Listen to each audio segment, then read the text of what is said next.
On vous a sûrement déjà dit « aie plus confiance en toi ». Et pour autant, est-ce que ça a marché?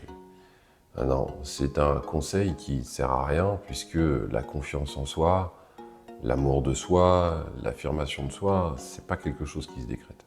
Je vous propose d'aller explorer un peu plus en profondeur chacun des trois concepts: l'estime de soi, la confiance en soi, l'affirmation de soi.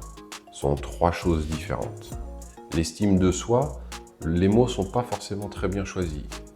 Donc je vais reposer d'autres mots pour que ce soit moins abstrait, plus concret. On parle d'amour de soi. Cette capacité à s'aimer, à pas se juger, à avoir de la compassion pour nous-mêmes. Le fait que notre valeur interne ne repose pas sur nos réussites ou nos échecs. C'est cette douceur qu'on peut avoir envers nous-mêmes. C'est la base, c'est quelque chose d'important, c'est comme les racines d'un arbre intérieur. Si les racines sont pas solides, sont pas bien plantées, eh bien ça va être difficile. On va beaucoup douter de soi-même, on va beaucoup juger, on peut également se punir. Donc là, on n'est pas sur quelque chose qui va nous aider à grandir. Ensuite, on va avoir la confiance en soi. Donc la confiance en soi, elle va reposer beaucoup plus sur nos savoir-faire, sur nos capacités, nos compétences à faire face, à faire, à réaliser. On est plus proche du tronc. Le tronc de l'arbre, donc on a les racines dans l'amour de soi, on a le tronc dans la confiance en soi, et là on va pouvoir se mettre en action et faire des choses. On peut avoir confiance en soi pour exécuter des choses et ne pas avoir un amour de soi suffisant. Ce sont deux choses qui sont différentes. L'amour que je me porte et la confiance que j'ai dans ma capacité à faire des choses. Je peux avoir une très bonne capacité à cuisiner un plat difficile et pour autant ne pas avoir beaucoup d'amour pour moi-même, beaucoup de compassion, d'accueil de moi-même. Ensuite, on a l'affirmation de soi. Alors attention, l'affirmation de soi, c'est pas de l'agressivité. Il y a beaucoup de confusion, on peut rencontrer quelqu'un d'un peu agressif et se dire « oh, c'est quelqu'un d'affirmé ». Non, l'affirmation de soi, c'est pas ça.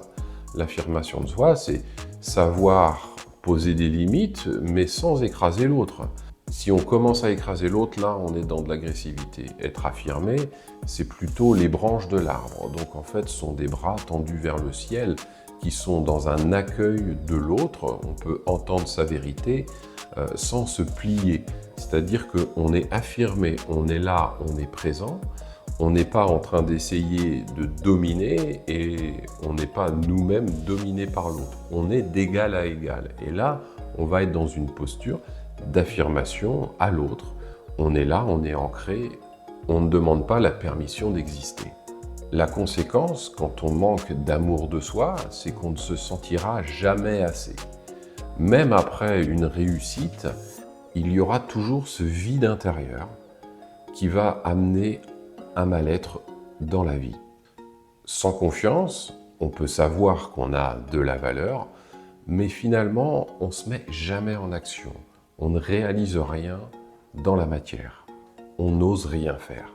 Sans affirmation, on peut s'aimer, croire en notre capacité et finalement rester invisible aux yeux du monde, se sentir écrasé ou même être écrasé par le monde extérieur. Ces trois piliers fondamentaux créent l'image d'un arbre, les racines, le tronc, les branches.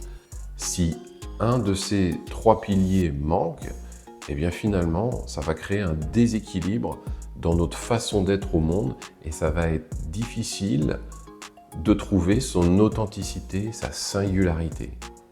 Donc tout ça, c'est pas quelque chose qui se décrète. On peut pas dire à partir de maintenant, j'ai confiance en moi. À partir de maintenant, je m'aime profondément. À partir de maintenant, je m'affirme. Si on agit comme ça, on va faire semblant pendant un temps et on va perdre encore plus l'authenticité. C'est-à-dire qu'on va croire que c'est le monde extérieur qui va pouvoir dire si on s'aime suffisamment, si on a suffisamment confiance en nous et si on est suffisamment affirmé. Mais tout ça, c'est un chemin intérieur, c'est comme un arbre, ça grandit à l'intérieur.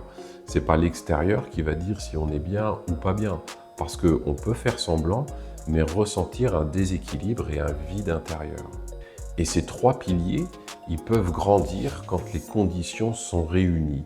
Chez Oniria, on croit que plus on se connaît, plus on renforce ces 3 piliers.